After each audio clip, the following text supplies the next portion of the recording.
insurance, then they'll just drop you.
So it is, yeah, yeah, it is. I like visiting there. It's beautiful.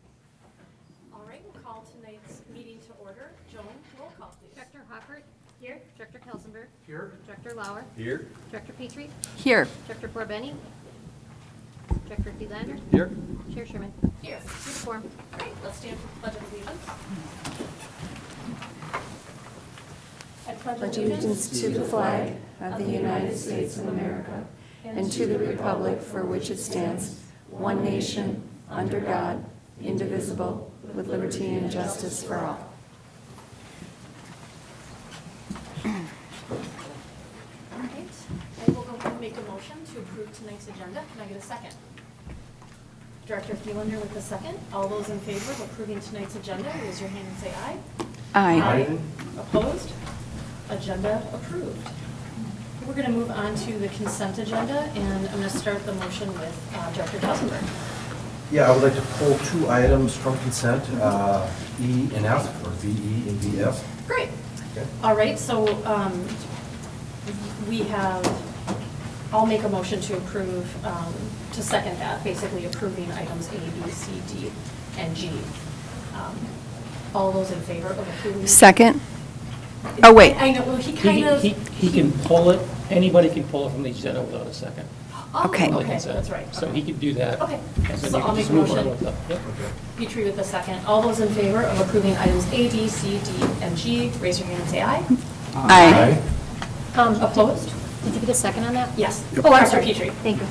And motion passes. Okay, and then right after, we're going to follow up with item E, which is Wold Architects and Engineers proposal for the new Anderson Elementary School. And Pete, I'll let you address. So we're voting on their contract to build the two new schools for the architecture services. My wife works for Wold Architects, however, she will not be working on these Stillwater projects. So, but just because of the possible conflict, I'd like to abstain from this vote coming up. Great. Thank you for that explanation. Is there a motion to, so move? Are you taking, for, you know? For E and F, yes. F is for the Lake Elmo Elementary. Second. So making a motion with Director Hockert, the Second. second, Director Petrie. All those in favor of approving items E and F, raise your hand and say aye. Aye. Opposed? Both items pass. Thank you, Director Kelsenberg. Yep, thank you. And now we're going to have an update on the this year's operational pony plan, mid-year update. And for that, we're going to bring Chris out. I'm going to be joined by a couple of friends here, so Caleb and Dan will come up as well. Welcome. Thank you. Thank you for giving us the opportunity to talk about the pony plan. This is our operational plan. We've talked about this with you previously this spring as we were adopting a new plan. We came in and presented some information, and we're back to give you an update to just talk a little bit about what's happening with our staff as we're working through the first year of our new pony plan. And with that, Joan, it's not moving forward. Do you want to just advance? Oh, sure. Sorry. This is my favorite picture. When we talk about our purpose and why we're here, I think this picture sums it up. You can see the excitement of this little guy, kindergarten student, as he's learning how to read. I see his teacher in the audience, actually. She remembers this probably. This is a student who loves to learn, and that's what we want for all of our kids. We want them to come to school every day and just light up as they're learning new things. And so I think that's a good grounding for us as we get into the work of the plan, is just remembering that it's really about the kids, and it's about inspiring that curiosity and that love of learning. So there are 4 strategic directions in our plan. The first one is focused on making sure that the learning process is adaptable and that we're able to meet the individual needs of our students. That's really the learning or achievement goal for us. Strategic direction B talks about creating safe, welcoming, and inclusive environments. This is about making sure all of our students belong. C is about the systems in place, that we're aligning our resources, that we're putting our money where we need to put it, that all of the systems are moving smoothly so that we can run an efficient school district. And D is about strong partnerships with our community. We are a community that has valued those partnerships for years. Partnerships with different organizations have really benefited us in numerous ways over the years, and we want to continue with that. Our focus this year is in 3 main areas. This doesn't mean we're not doing anything else. It just means as we're looking at where we're going to put our resources and our time and our energy, these are really the drivers. So literacy, number 1. This is not only a district focus, this is a state focus. There's been a lot of new legislation focused around literacy in the areas of training with our teachers, as far as the curriculum that we're providing. So literacy is definitely an area where we need to put a lot of time and attention. We've also looked at our test scores, and as you know, literacy scores are not where we want them to be. So again, this is an area of focus for us. Equity and inclusion, that idea of making sure that all of our students belong, that they are seen and heard and valued. And then social, emotional learning, and mental health. These are not new things for you. We've talked about these. You've made decisions with these things in mind already. We've had a lot of conversation about this, and that's what a lot of our work is this year. Our pony plan is different than strategic plans of the past. For those of you who have been around, I've been in the district 15 years. We've had a lot of strategic plans in that time. A lot of times we put together a plan, we get a lot of input, and then it kind of sits on the shelf, and we can talk about it here and there. But what's different this time is it's really focused on action. So even if you go into our buildings right now, you'll hear action cards as a topic of conversation. Our staff know these action cards for their building. They're talking about the things that they're working on as a building, and even as individual teachers in that building, the goals that they have that are aligning to their action cards, which are aligned to our operational plan. The action cards assign the tasks, they provide the timelines, they have check-ins and progressing along the way. Those are happening at the school level and the district department level as well. And then there's a vision card, and we'll show you a little bit of that too. A vision card is the measures that we're using to make sure that those goals are actually going to be addressed, and that we can follow up with data to make sure that we're meeting our objectives, and that there's things along the way to look at to determine, are we on track, or are there things we need to do to adjust. These are new elements that we haven't really had in place before, and it's giving us more opportunities to evaluate our progress along the way, make adjustments as we need to, and have some hard evidence for the work that we're doing. With that, I'm going to turn it over to Dawn to talk a little bit more specifically about what's happening. This is what the action card looks like at the building, and we gathered in June at the end of the year and had a bunch of data and rolled out the pony plan. Some of you attended that initial meeting, and then we talked about what this looked like at the building. So we have building instructional leadership teams, built teams that are representative of different grade levels and departments at each building, and they created an action card for each strategic direction for their school. So you can, and then, so if it's instructional goal, they have key steps of what they're focusing on, and you can see those progress updates that Carissa alluded to. The principals report out at our meetings in those November, January, March, and May. So internally, we have a lot of checkpoints, and the buildings have the autonomy to change or add to that as they are working on a goal, and it may not be going the right direction. They might add a layer or add an action step. So it's been very fluid in that regard, but there is a lot of accountability for the directors to talk about their action cards and the principals.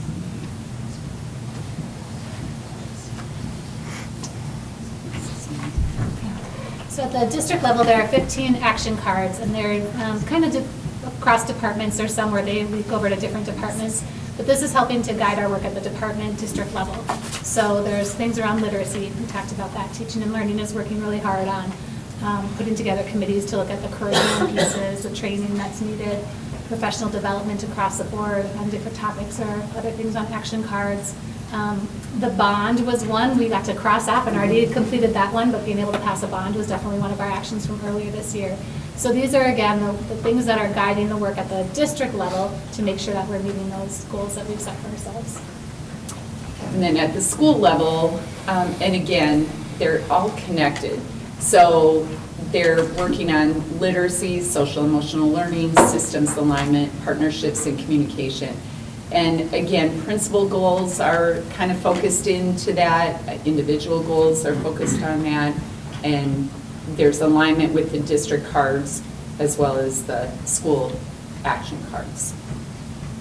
And that brings us to the vision scorecard.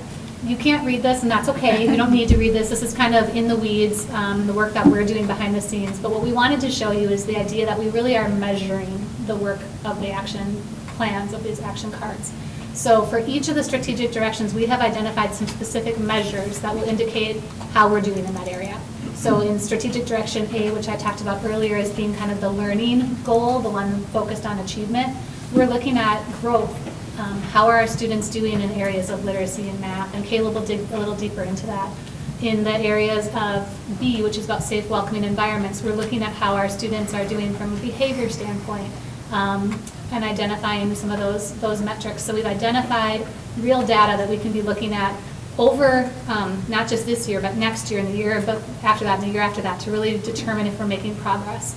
And it's color-coded, so it gives you a quick view. You can kind of see how we've already started to color code. Red is the intervention. That's where we know we have a lot of work to do. Yellow means we're getting there, we're getting closer, and green is really our vision. So ideally, we want this to be green, but realistically, it's not all going to be green because we know we have work to do. So you'll see reds and yellows in there. And we have some baseline data we're starting to gather for this year. There are some things that we can know at the mid-year as we're checking in right now, and then there's other data points we won't have until the end of the year, so you'll see some blank things on here because that's coming. So we're going to give you just a little bit more insight into what this looks like. We're not spending a lot of time on data tonight. That's not the intent of this meeting. We'll be back and share some more of that later on, but we just wanted to more give you an idea of what this looks like and kind of what the process is so you get a good understanding, and then we'll be back at the end of the year to show you kind of where we are. That'll turn it over to Caleb. No surprise, we'll talk some data here. As Chris mentioned, the first area, direction A, really looking at the learning of our students. One of the things that we had talked about at a previous presentation regarding data was the need to bring in growth data into our conversation and not just focus on proficiency or achievement. So this first goal area looks at the percent of students who meet their one-year growth expectation. There's a number of different ways that we can define that, and the different tools that we use can define that differently between FastBridge and NWA MAP. So we've consolidated to say the percent of students who reach the 50th growth percentile nationally. Within FastBridge, you can also see data that looks at different growth levels, high growth, low growth, medium growth, and they have different cut points. So to standardize both of the two assessments and to make this report as clean and easy to read as possible, we said percent of students who reach the 50th percentile for growth. We use FastBridge, the early reading and early math for K-1 students. We're also looking at the A reading and A math for, go back a slide. Sorry. Yep. A reading and A math for grades 2 through 5, and then NWA MAP reading and math for grades 6 through 8. That may change in the future. Under the READ Act, NWA MAP is not an approved tool, and so, as Krista mentioned, this is dynamic. We'll be adding new data points into this matrix. There's other assessment points that we could look at. We could break this apart by the different grade levels. Right now, we've banded it in this way. The thing to keep in mind as we think about growth is this is based on an individual's normed growth expectation. So it's normative data. Essentially, they take a student's starting score and say, 50% of the students move this far, right? And so that would be the normed expectation. So 50% of students make that growth, 50% of students don't make that growth. And there's different percentiles that you can judge that based on. And so while we'd like to say 100% of our students are going to meet their normed growth expectation, what we know about the way the test is constructed and the psychometric analysis, the reality is it will be closer to the 50%. So when we're looking at the bands, intervention, base, vision, those reflect that. So we're looking for growth at the 50th percentile or higher to reach that base level, but also knowing that it would be unrealistic to say 85%, 90% of our students will meet their growth expectation, just the way that it's done nationally. Again, this is the first iteration, so as we dig into this data and see how things are working, we may tweak some of the language here. The second area would represent data that I've presented last number of times. I've come up to the board, achievement, proficiency, identified, again, same measures, looking at the early reading composite for KN1, looking at the A reading for second grade, and the A reading for 2 through 5 as well as the MCA. It's important to note that this goal directly aligns with the World's Best Workforce and READ Act reporting requirements. And actually, we've tried to build that language into all the different aspects where World's Best Workforce has a role. So for each of the World's Best Workforce goal areas, you'll see that data reflected on our vision cards. So this would be the reading component that all students at all grade levels reach proficiency. So here again, we use for intervention, base, and vision. We've set that vision bar, the goal being 80% or higher of our students achieving at that level. That is in line with much of the research around multi-tier systems of support and RTI, so that we are able to provide the resources to support those students who aren't at grade level. So that's why that 80% is set there for the vision. We do have mid-year data that we put on here just to highlight how the document could be used. When we dig into the last row, this is a new data point that we haven't presented before. So this is ACT. I've talked about ACT before, but for this data point, to simplify the conversation a little bit, we're looking at the percent of students who achieve a career college readiness score in all 4 domains of the test. So in English, in reading, in science, in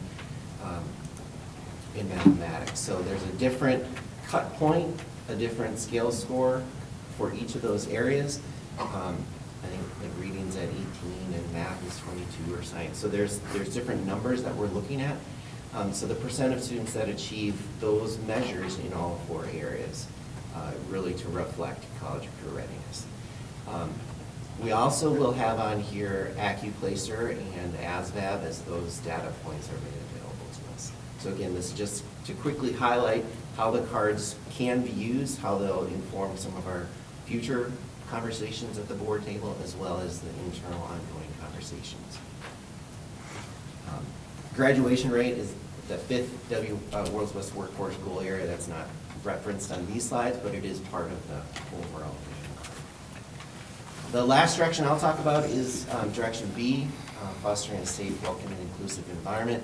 For this, the 2 data points that we're showing you tonight are the Semi-DLT. This is a tool created by the Minnesota Department of Education to help districts assess their implementation of MTSS, or multi-tiered system of supports. A lot of acronyms going on here, so I apologize for that. But this is a tool that we use. We've worked with our elementary MTSS team. We just launched with secondary. We've been working as an elementary group for the last 16 months, something like that, understanding what MTSS is and what the different components are and how to increase and support that work in our buildings. This is a tool that says back in February of last year, based on all the components on self-evaluation, our global score, which is what we're using to measure this, You can see we are in the red. We just completed this again last week. And so we saw some pretty significant improvement in 1 year based on the work that we've been doing. The last row there references the K-5 SABRS. This is a social, academic, emotional behavior risk screener. So it's a tool that we use to help identify students who need some support in these areas, as well as identify overall needs within a building or district. So it's a tool that it's a observational screener that teachers complete on each of their students. Or Direction C, which is about the resources and making sure that things are aligned in an efficient manner. A couple of examples of things we're looking at are our fund balance. You are very familiar with our fund balance. I know as a board you talk a lot about that. And we also looked at bond rating. Some of the other things you might see on the full scorecard include things like employee retention and how are we doing at keeping people here and some of those different elements that will be added. But this gives you a taste of some of the things we're looking at from the resources side. And then D is about partnerships. We have some surveys that we're going to be developing for staff feedback, for community feedback, but one of the things that we have done in the past is the survey you're familiar with, where we have Peter Leatherman come in and he does those community surveys. So this is one data point that we have that we can look back at as far as how does our community feel that we are doing in involving them in decision making. So that's one data point we can look at, but again, there's some other survey pieces we will look at for that partnership piece. So again, this is just giving you a flavor of what that scorecard looks like. The other thing we wanted to do tonight is give you a little sample of some of the great things that have happened already this year. So here's some mid-year highlights. I mentioned the bond. There's also a lot of work happening in the area of literacy as far as a committee has been brought together to start looking at curriculum and deciding what we need to do based on some of the new state requirements and just where we know that we need to go in order to improve our literacy moving forward. There's a lot of training happening with letters. We have staff that are going through the letters training, and we're hearing feedback that although it's a lot of work, it's really good work and it's making a difference in the classroom. For equity, we're doing some equity-focused leadership and restorative practices work. Under social emotional learning, BAR has been expanding to a couple new buildings this year. We've done the SABRS assessment, which Caleb just spoke about. And another big thing under, probably not as exciting for some of you, but I know Marie gets excited about priority-based budgeting. We spent a lot of time talking about how this work is helping us make budget decisions as we move forward too. And one of the highlights, I think, is that by creating this system of evaluation and determining how we're doing in meeting our goals, it's helping us determine where we should put our money, like what's really a good investment and maybe what aren't we getting a lot of return on. So that's an exciting piece of this as well. Some overviews from the schools, and the elementary schools are working on some similar things with reading being a high priority. So we have worked to implement their What I Need time with Fidelity using our press interventions, and if people did not have that training, we were working to provide that and to really take advantage of the different tiers where our students are and giving them what they need during that time. Each school has used their data from the school-wide intervention meetings. You might have heard SWIM meetings, another acronym, to provide interventions for Tier 2 and Tier 3 in reading. And then on their action cards, some of them have seen really great things, like it might be one school has improved in fluency, one school has seen great things in kindergarten. But they're using that data to take a look at how to tweak those action steps and what things they want to add in to help support what their staff needs and then what their students need. So some are working more on the Tier 1, some are working in those Tier 2 and Tier 3s. All the schools have been working with data to identify those instructional needs. It's really data-driven decisions that impact instruction and moving forward. So the secondary schools at the high school, we have On to College, and we're using that for ACT prep. All students have access to it, but all juniors are having an opportunity to to use the tool in their English classes prior to the test. I think it's 2 weeks prior to the ACT test. So they're doing some explicit teaching with that and practice with that tool. St. Croix ALC, they're looking at their system alignment using PowerSchool to really hone in on accurate grades and credits. So it's a little bit different at the ALC, and they've also been exploring potential new class offerings. Oakland Middle School, they have had small groups of staff working monthly to explore equity topics and apply that learning in the classroom.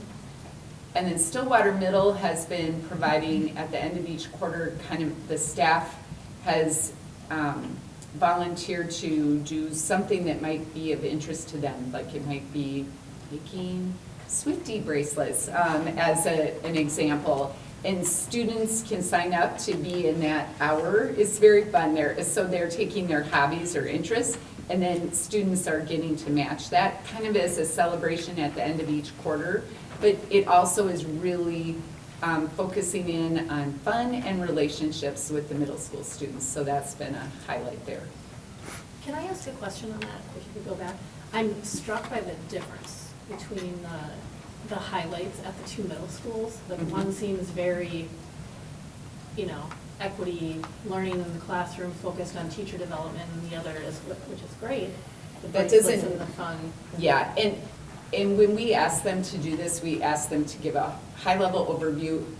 That's not indicative of all the work they're doing. Okay. So please know that. That's Okay. something maybe unique to their building that they're doing that maybe others are not. So Okay. that's kind of why it looks a little bit different that way, I think. But they're all working on equity. Cornelius is at each of the middle schools once a week and doing push-in models and some training for staff. So At they're both schools? at both, Okay. yes, middle schools. So Thank you. I think they were just trying to highlight something Yeah, that, different. yeah, might be a little bit different. But good observation. So key takeaways, what we wanted to leave you with is, hopefully you get a feeling for the work that's happening and the fact that things are really aligning. There's a lot going on right now. I think all of us can attest to the fact that there's a lot. You'll hear it from teachers, there's a lot. But what's new and different, I think, now is how they align. Like, things are so aligned, and we're really trying to change the system so that we can support our staff, support our kids. It's a change. It takes a lot of time and energy, but this plan is guiding our work. It's giving us really clear direction, moving towards the things that we need to be working on. And as I mentioned, it's even trickling down into things like how we plan our budget, so that ultimately we can look at that scorecard and see where are the areas that are green that we've made a lot of progress and we maybe don't have to put so much time and attention into, so that we can funnel some of our resources to those areas that are maybe red and yellow that need more work. So that's how we're starting to look at it as an administrative team, is thinking about it from that academic return on investment. Where do we need to put our money? How are we making sure that we're getting the impact that we need to get? So it's really changing us in that way, and I think that's a good thing. Again, having been here for a long time, this is a very different system than we've ever used before. It's new, it's a little bit messy. We're kind of trying to figure this out as we go along, but ultimately, I think it's going to put us in a really good place moving forward. So with that, we will turn it over and see what kind of questions you have for us. Or comments? Yeah, comments, questions? Well, thank you for this presentation. I really appreciate the fact that this is, that there's a real focus on the metrics, and that it's trying to bring all our systems together. And I also appreciate all the comments that went along with this. It helps me visualize a little bit about what's happening, but I'm still sort of wondering if you can give us a little bit more example or specificity, like, do all of the elementary schools, for instance, have the same goals? And then also, how far down into the system does it go? Does each teacher have action cards? Or is it just the PLCs that have action cards? I mean, I wonder if you can give us just a little bit more specificity and examples there about how it's actually working in the buildings. I can talk about that. The elementaries do actually have the same literacy goal at each building.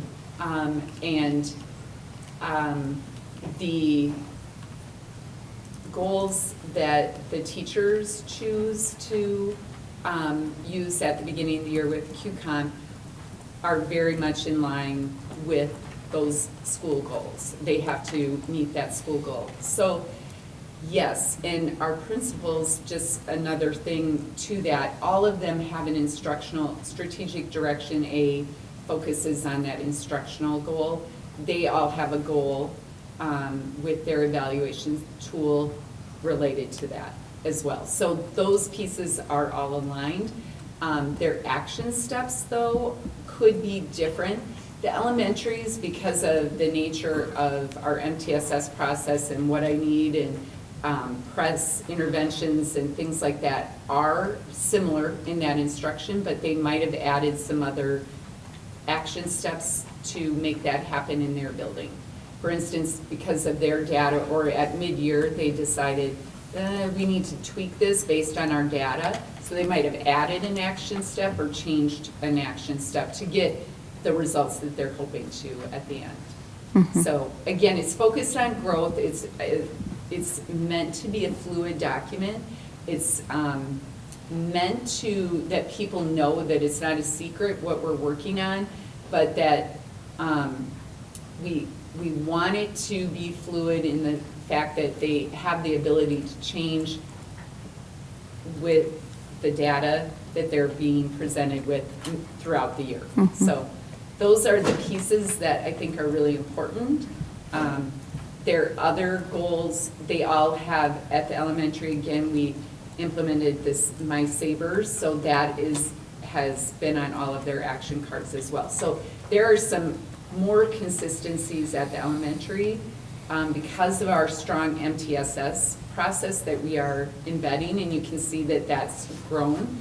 All of the buildings did that semi-DLT at the beginning of the year, and we knew secondary results were going to be very low, and we knew even that the elementary was, but it has gained momentum, and we're starting that process in the secondary as well. We're just beginning to meet with those teams from the secondary schools to implement some structures there.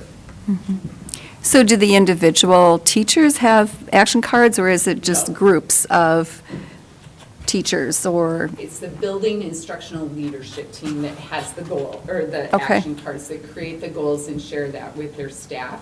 And then some of the CAT teams might have taken something off the action card as part of their goal, but not all of them. And that is left up to them. It aligns, though, much more than it has in the past, I think.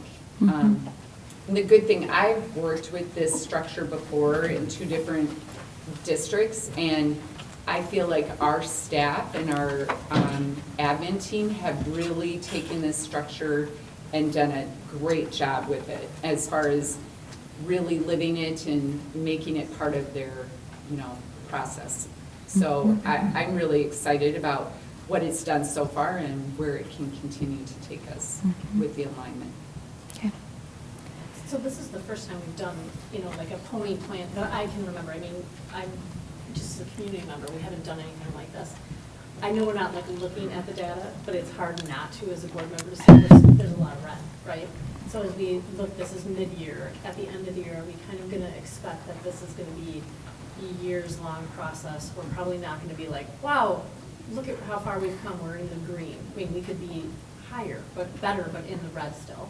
Better, but in yellow. I mean, I'm trying to set expectations for myself, how far we can come in just 1 year of doing this. Expect more. Expect more.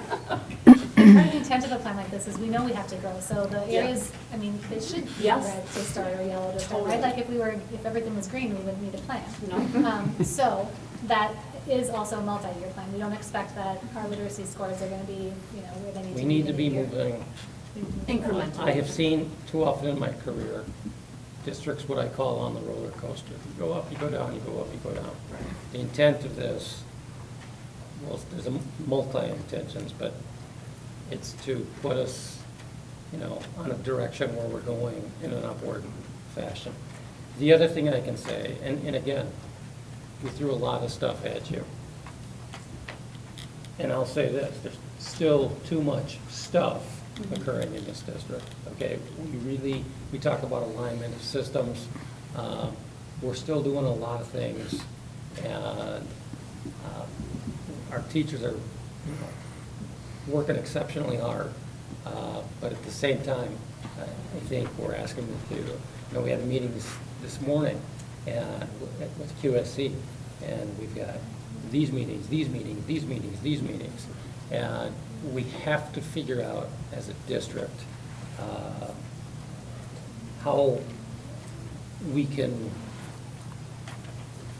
better utilize our time to meet the needs of our students without having this and this and this on top. And that's not just Stillwater, that's I would say that's statewide at this point, but that's part of our challenge here. But having this tool helps us start to take a look at, okay, what are we doing? And, what should we keep and prioritize, and what can we shift and decide? And I appreciate that, because this is new for all of us to see something like this. So I think we're all kind of just like, and it's new for you as well. I mean, you maybe have some experience, as do you, but I think it's just the unknown. I don't know where it's gonna go yet. I don't know what to expect, so I appreciate that, hope that it's gonna be multi-year. Well, and we gotta be trending in the right direction. Right. I think that's the key indicator. Thank you. Yep. And I've also seen it fall by the wayside. You can easily do that if you don't continue to tend to it and keep it in the forefront and keep having those check-ins and provide that time, in June and August to really dig in and have that time without interruption to set your goals and align them to the cards and your action steps. So all those pieces are really important. Ideally, it'd be great if we had time built within the day to have those building instructional leadership team meetings, but that's the aspiration, and Right. it's just trying to be creative and provide that opportunity. Yes. So how often is the measurement and reporting going to happen? I mean, are we going to see it maybe twice a year, but you are actually addressing it on a monthly, quarterly basis? Okay, Quarterly, and then At our level. at your level, okay.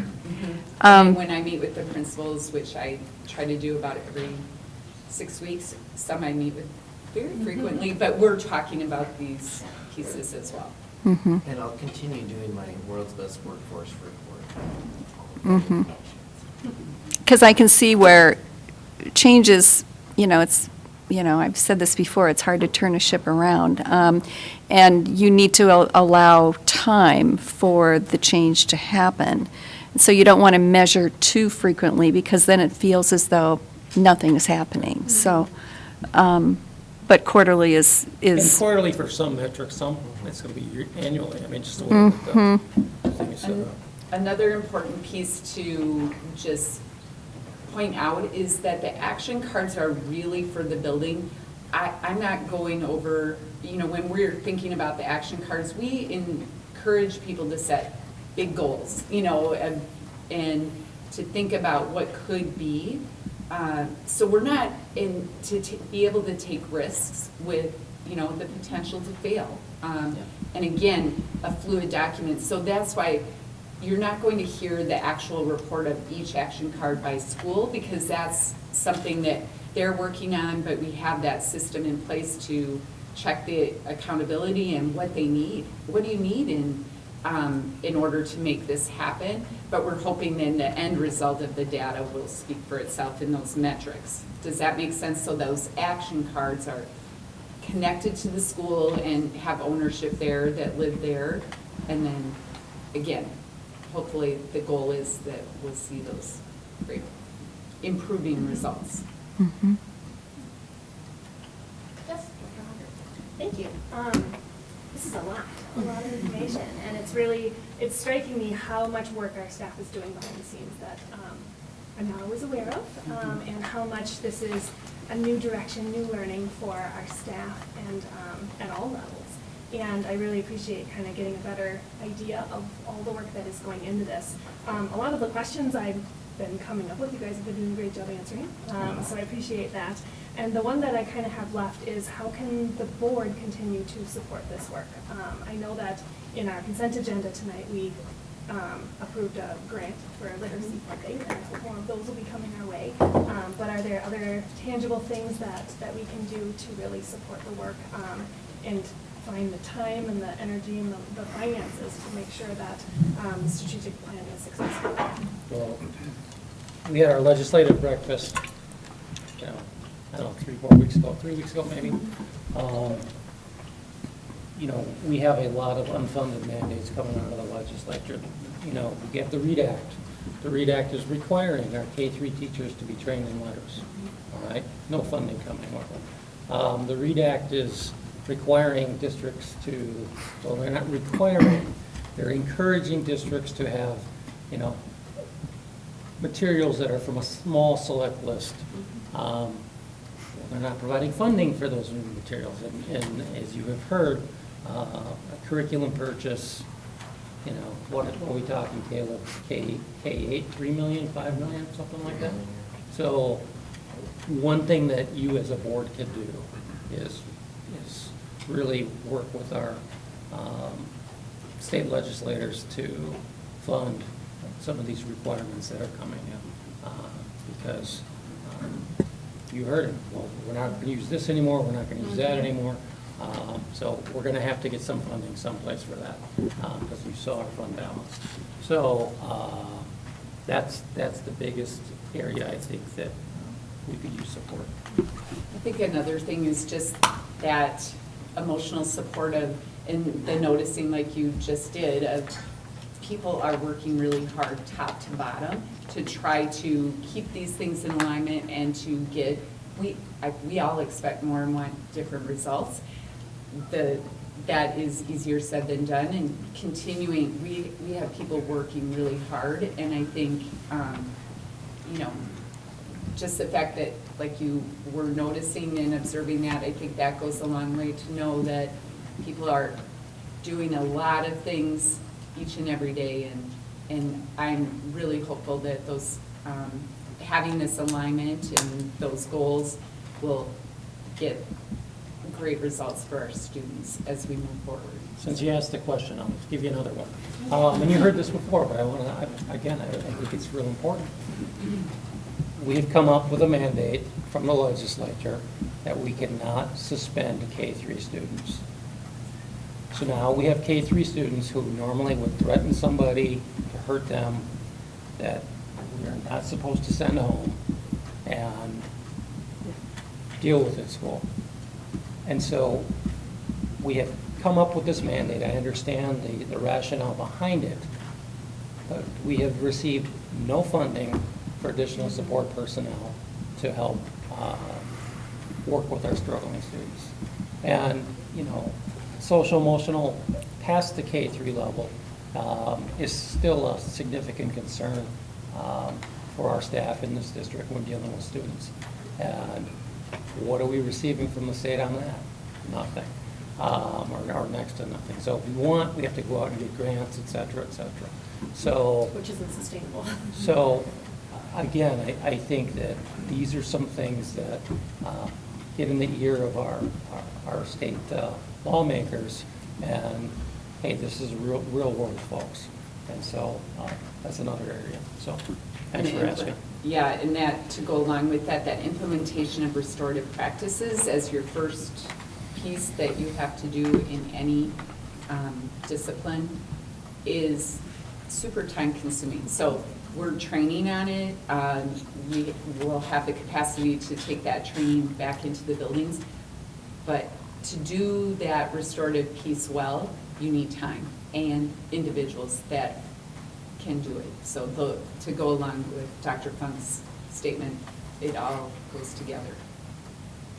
Well, and I would like to say that just in addition to our staff who always works so hard, and I'm sure that when you're doing things differently, there's added stress, right? I mean, the goal is to work smarter. I think Dr. Funk, you said that over and over, work smarter, not harder. I know year one of doing something different like this, it probably does feel like you're working harder, but I think over time, hopefully it feels helpful. But I just want to acknowledge the work that you are all doing, and that probably doesn't get done enough either, because I know this doesn't happen without the people at this table putting in a lot of effort in our buildings and with our staff, so thank you all very much. I know it's very appreciated. Thank you. Thank you.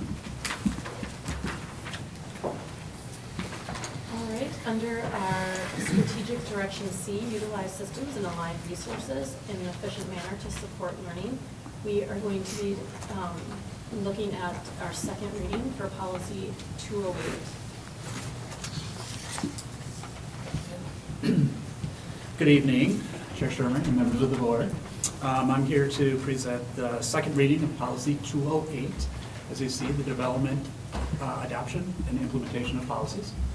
As you recall from the last meeting we had it during the first reading, we highlighted that the major change to the policy, and it's in alignment with the MSBA model policy, is the timeframe of the readings of a new policy for the board. In the past, it's been 3 readings, and after that third reading, it was a vote on action for that. In that process, there was 2 opportunities for public comment or public input. In this policy, the change is the 2 opportunities for public input stays the same, but it indicates that we can do 2 readings instead of 3, so we'll do a reading, first reading, and then there's opportunity for input. We do a second reading, opportunity for input, and then we can move right to action to kind of keep things moving forward a little bit with the policies as we start working through all of our policies here. So with that in mind, I think from the last reading to now, I haven't received any additional input. I don't know if any of you have regarding that. So at this point, because we are kind of doing this differently, if there's anyone in the community who would like to come up for the same way that we do for public comment, if they have a comment specifically related to policy 208, they are invited to the table to speak to policy 208. Is there anyone that would like to speak to policy 208? Okay. No comment, so we can choose as a board to move it to action. Now, there may be some policies that have more robust discussion, and we can certainly decide to not take action, but in this case, it's pretty straightforward at this point. So I will go ahead and make a motion to approve these changes. Can I get a second? Second. Great. Director Kelsenberg with a second. All those in favor of approving policy 208, raise your hand and say aye. Aye. Opposed? The policy 208 passes. And thank you, Paul, very much. Thank you. All right. We are going to conclude this evening's meeting by going into a closed session. There's my comment. The next item on the agenda is a closed session. Pursuant to Minnesota Statute 13D.03B, the governing body of a public employer may by a majority vote in a public meeting decide to hold a closed meeting to consider strategy for labor negotiations, including negotiation strategies or developments, or discussion and review of labor negotiation proposals conducted pursuant to sections 179A.01 to 179A.25. I will go ahead and make a motion that we adjourn to closed. Can I get a second? Great. And all those in favor of moving to closed, raise your hand and say aye. Aye. We are moving to closed. Thank you. What's coming? Thank you.